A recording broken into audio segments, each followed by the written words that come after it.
اعوذ باللہ من الشیطان الرجیم بسم اللہ الرحمن الرحیم۔ میں میثم رضوی وقت درگاہ حضرت عباس علیہ السلام کا متولی اور اس وقت درگاہ حضرت عباس علیہ السلام کی ذمہ داری میرے ہی پاس ہے، اور آپ تمام حضرات جانتے ہیں اور جو لوگ درگاہ آتے ہیں انہیں نے پہلے آج سے 3-4 سال پہلے بھی درگاہ کو دیکھا ہوگا اور آج بھی درگاہ کو دیکھ رہے ہیں۔ خدا کا شکر ہے، پروردگار کا کرم ہے اور خود مولا عباس کا کرم ہے کہ مومنین کے تعاون سے درگاہ کو دن پر دن بہتر سے بہتر بنایا جا رہا ہے۔ دیکھیے، جب ہم نے درگاہ حضرت عباس علیہ السلام کا چارج سنبھالا تھا اور اسی کے 4 دن کے بعد ہماری 4 شعبان کی محفل تھی، تو جلدی پھر ہم لوگوں نے اس کے لیے نقشہ تیار کیا اور پلان تیار کیا کہ درگاہ حضرت عباس کو کس طریقے سے ہمیں بنا کر آگے بڑھنا ہے۔ اور اسی ٹائم پر یہ طے ہو گیا تھا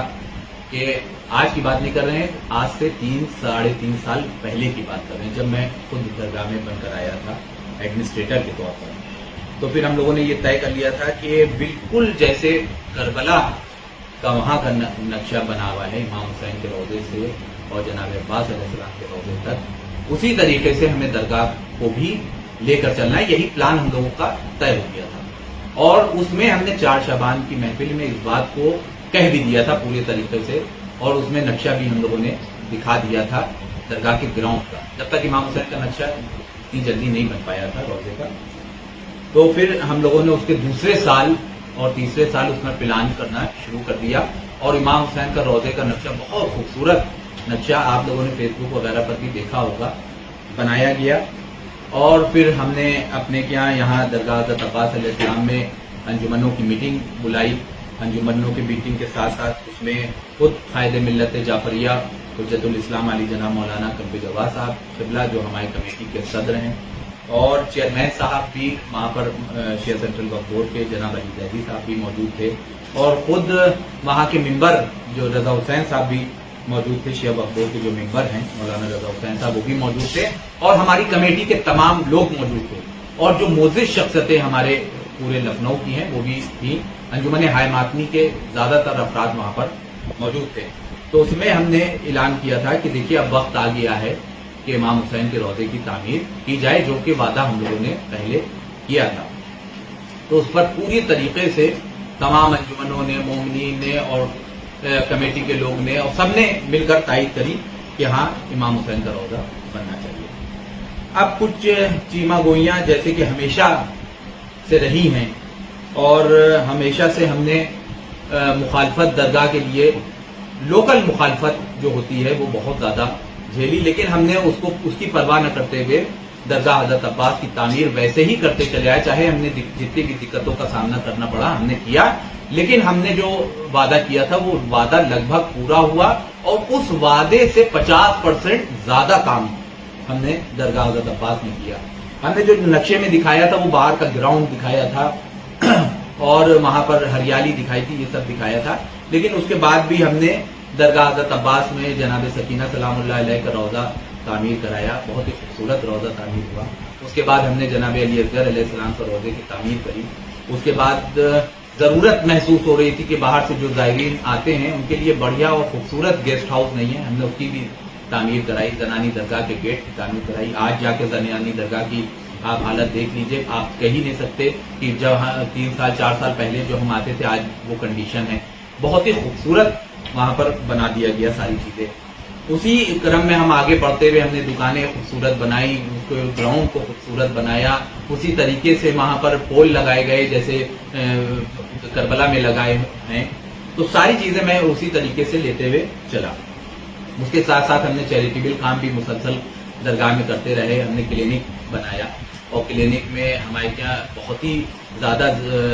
بیمار لوگ جو بھی ہیں محلے کے، وہ اس میں کوئی مذہب اور ملت کی قید نہیں ہے، سب اس میں آ سکتے ہیں اور آتے ہیں۔ کم سے کم 100-125 لوگ ہمارے یہاں کلینک سے دوا بھی لیتے ہیں اور صحتیاب ہوتے ہیں۔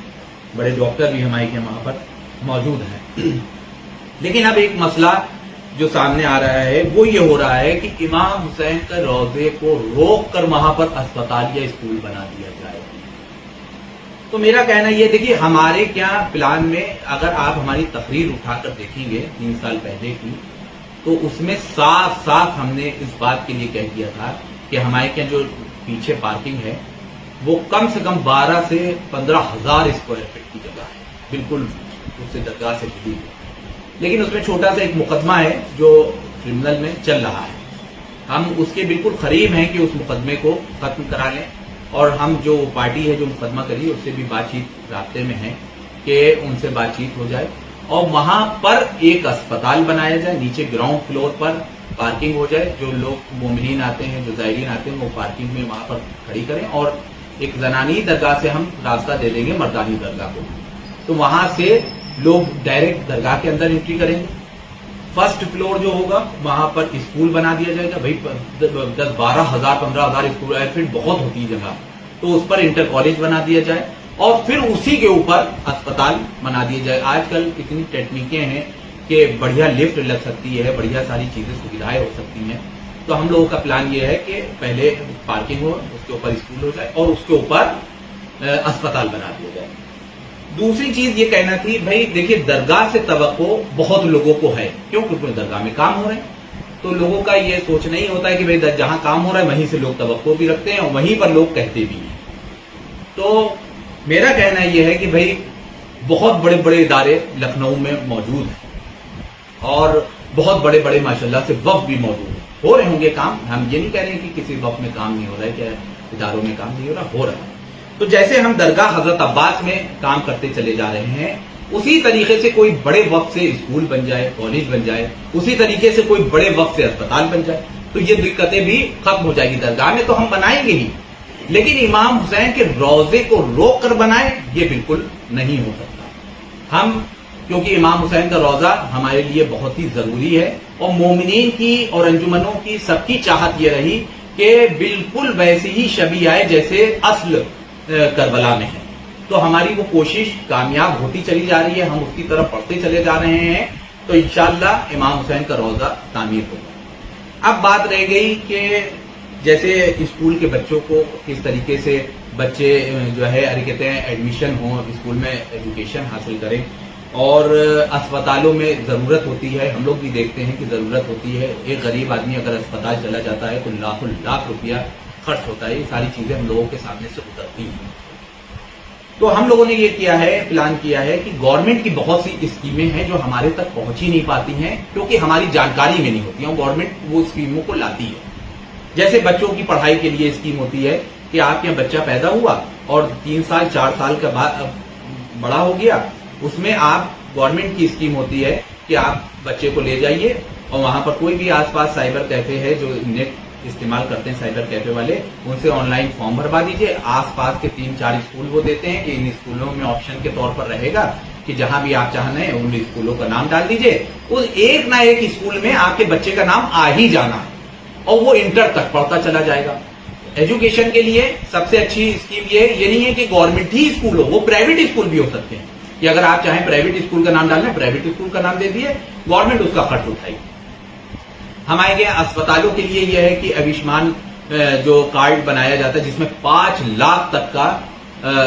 خرچ جو ہوتا ہے وہ گورنمنٹ اٹھاتی ہے، اس میں پوری ایک سیریز ہوتی ہے ہاسپٹلس کی، بڑے بڑے ہاسپٹلس ہیں اس میں، سرکاری ہاسپٹل بھی ہیں، وہ آیوشمان کارڈ بنتے ہیں۔ تو وہ اب مجبوری ہوتی ہے کہ ہماری کمیونٹی کو یہ چیزیں معلوم ہی نہیں کیونکہ ان کے تک یہ خبر گئی نہیں۔ ہم لوگوں نے اب یہ پلان کیا ہے فی الحال کے طور پر